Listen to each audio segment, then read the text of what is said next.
Welcome to the Behind the Curtain podcast, your real-world guide to real estate investment and property management.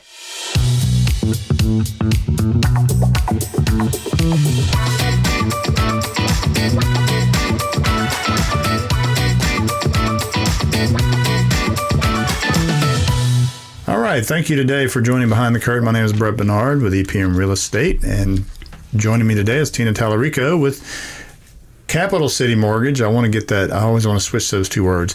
She is a lending expert who's here today to try to shed some light on all the different types of lending products and what's available to investors out there.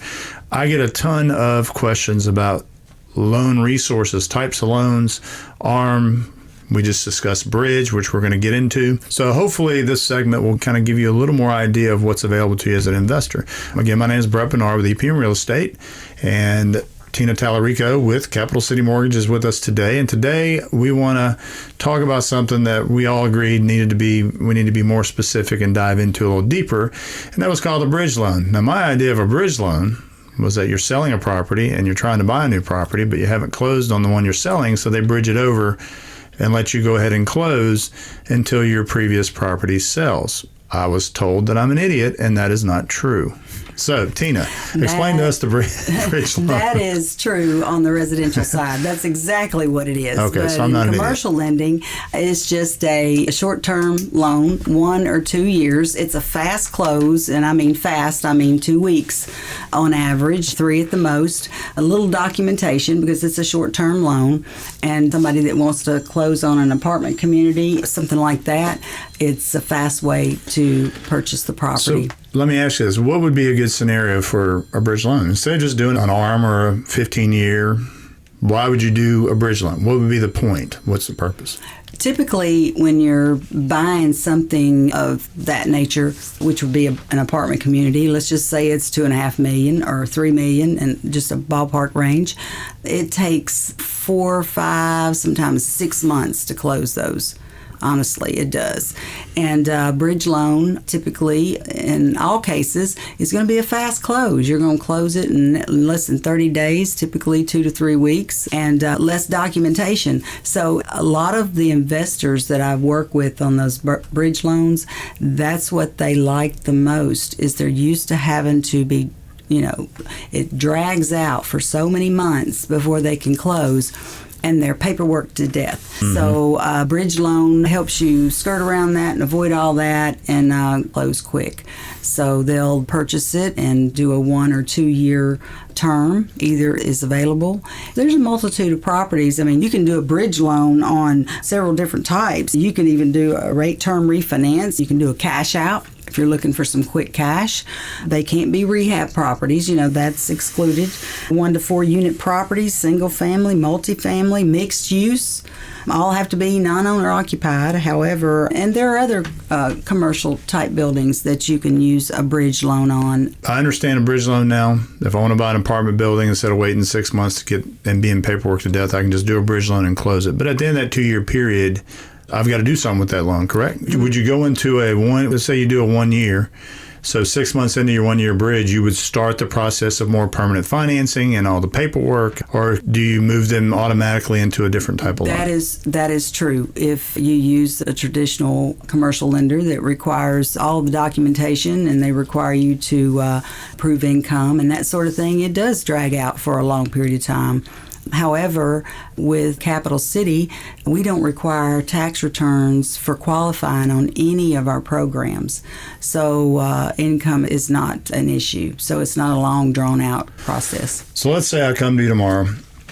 You give me a bridge loan, August 15th, I close out my 10-unit apartment building, and I'm on a 2 year term for a bridge. What are my next steps? I'm going to collect cash flow, maintain the building, manage it, and do everything I need to do as a landlord. But that 2 year term is going to come up where it expires. At that point, what options do I have to move that into a different type of loan? Is it something that the same company that wrote the bridge can automatically convert, or do I have to go through the whole loan process to go with a term loan? Yes, you can go through the same company to refinance it. And in many cases, The investors that purchase those apartment communities, if they find something that's a real good buy, they'll turn around and sell them because the bridge loans, they don't have any prepayment penalties on them. And they'll hold them for a year or two, get some cash flow off of them, and turn around and sell them to somebody else. Or they'll refinance them into a longer-term loan and continue to collect that cash flow. Okay, so the bridge loan is a good option for closing fast, getting your cash flow going, but the bridge loan also expires and you're going to eventually have to convert to a more... Now, I'm going to play devil's advocate here. Let's say I did a bridge loan, bought an apartment building 6 months ago, and 6 months from now, my term's coming up. I've got to go to conventional financing. Well, my bridge loan was at that time was what, 5%, and now it's going to be at 7%. Right. So if that becomes the issue, what would be an option for an investor to try to not eliminate a good chunk of his cash flow just through a higher interest rate when he refis?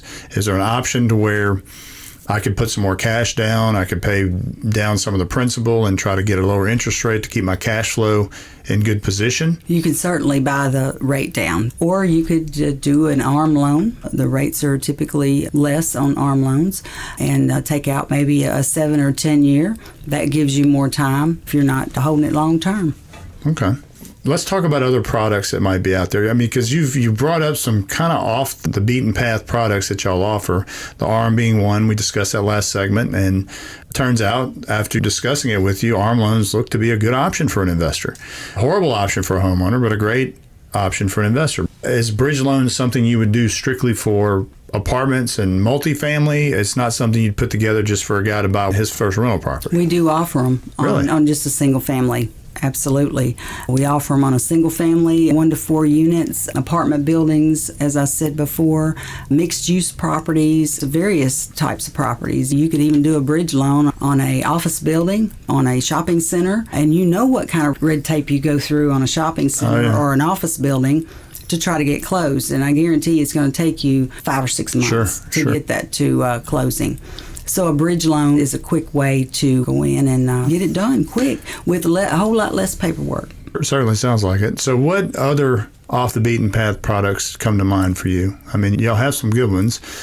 Basically, lending can be designed any way any creative person comes up with, but in the standard type of offerings, you got bridge, you got ARM. What other type of special loans out there that an investor can take advantage of? For instance, I mentioned the bank statement loans. Mm-hmm. If you want to qualify, let's just say you write off all of your income on your tax returns, but you don't want to go DSCR or no doc. For instance, a no doc is a lower loan to value.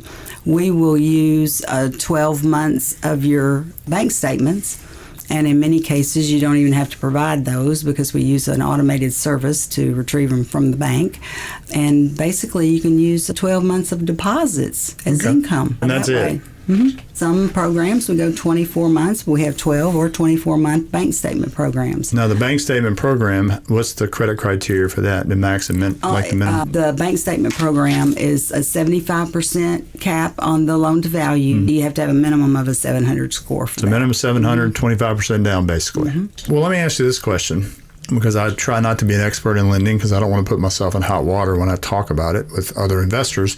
But let's say I've got a house that I miraculously get it for $80,000 that's appraised at 100, 105 all day long. How does that change the down payment? Are you still requiring 20% on the $80,000 they're borrowing? The LTV is based on the purchase price. Now, you can turn around and refinance it later and get into that equity, but not at the time of purchase. Okay. Let's discuss the no-doc loan. The no-doc basically is like a light-doc type loan. And as far as the property types on that, property types are pretty much the same. The no-doc loans, it's basically no documentation. When you say no documentation, I mean, obviously there's an application that has to be submitted and you're putting in your social security number and you're running credit, but almost like the horrible feared stated income loans that everybody made so much money on back in the early 2000s. Is that what it's like? It is. I mean, it's no different than the DSCR. You're still not proving your income from your tax returns or your job, because a lot of these investors I work with, believe it or not, they're not self-employed people. They don't own businesses. Right. They work at FedEx. They have regular jobs, W-2 paid jobs, and so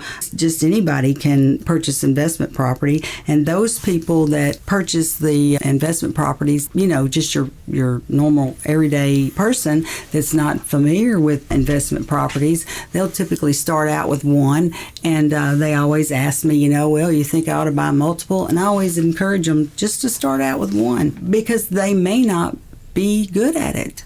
It's not difficult to buy rental property. What's difficult is to be a good landlord. If you're not using a management company, I go through a lot of properties that are just so poorly maintained. There's so much deferred maintenance. The houses are just a wreck.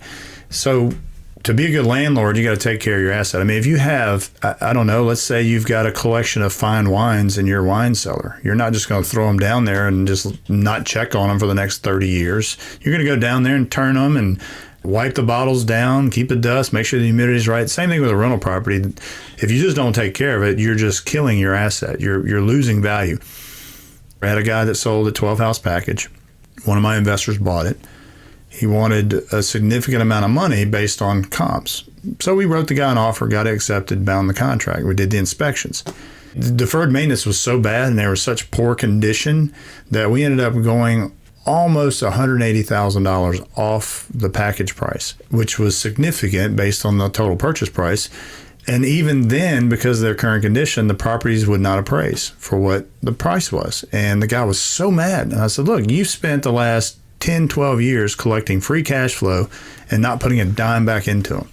So guess what? You made your profit and you put it in your bank account and bought the boat and bought the house or whatever you bought with it, but you put nothing back in your asset and it is slowly depreciated. And a lot of investors don't realize that. If you don't take care of your asset, it's going to depreciate in value because that deferred maintenance becomes a negative against the value of that property. So take care of your property. That's all you got to do. It's a simple thing. Go out there every few years, fix some rotted wood, put some paint up. It doesn't have to be extensive.